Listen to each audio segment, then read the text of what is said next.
Good afternoon, welcome to another studio chat. Today we want to talk about getting visible with your website on Google searches.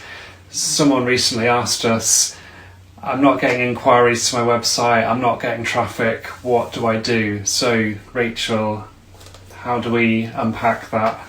Okay, so we're going to just chat through why that might be, how you can make improvements onto your site, and then realistic expectations. So I think that we're going to just jump straight in to why it might be that you're not getting those kinds of inquiries through your website when everything looks like it's really beautiful.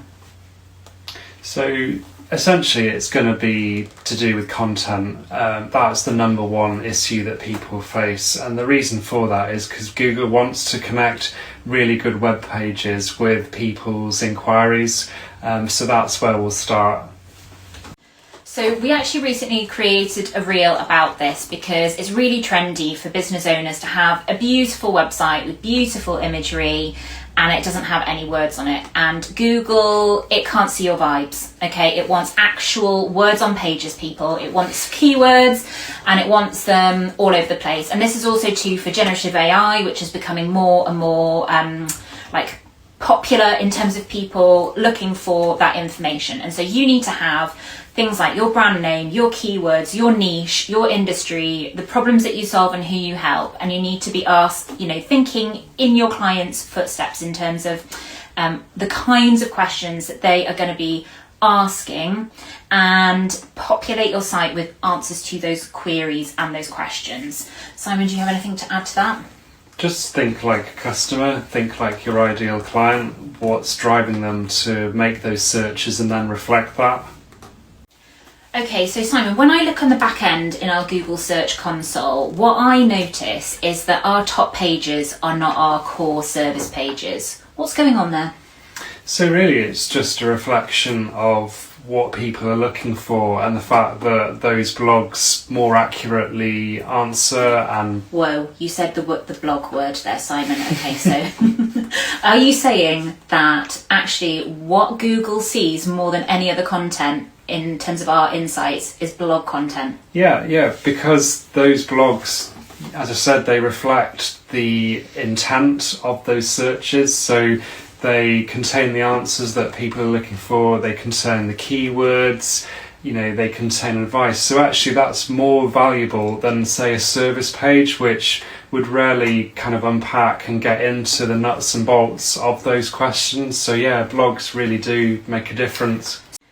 So blogs have a bit of a bad rap because they have historically been a place where you'd sort of plot your musings. But when we're talking about blogging, we mean it to be much more of a place of answering people's direct questions, a place where you can kind of really show your expertise and authority and build trust. Do you want to just talk a little bit more about that, Simon? Yeah, so some of our best blogs simply reflect a question in the title, a question that someone would ideally put into Google. And then what we do is we play with that theme. So each heading for the section in the blog will have some of the key words or phrases from the title. Sometimes we'll kind of answer that question in multiple different ways. So that's all really unpacking the question in a helpful way and drawing in the keywords that make it more likely to appear in a search result.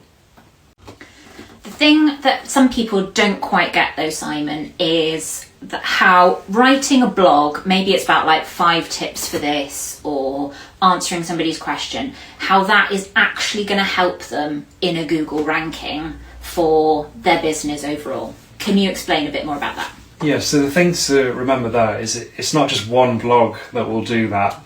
It's 5, 10 consistent pieces of content, all building that kind of authority and expertise, whether it's to do with interior design or your industry.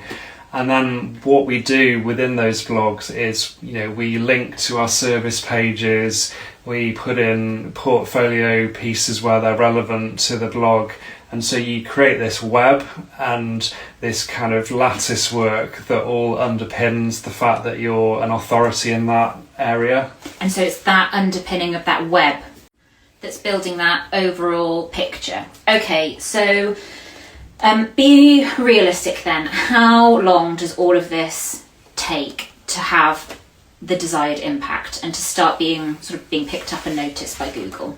Okay, really it's 12 months if you want to see really good traction, but you have to start somewhere. So what you can see in the first, say, quarter is some foundations. You can start to see some insights.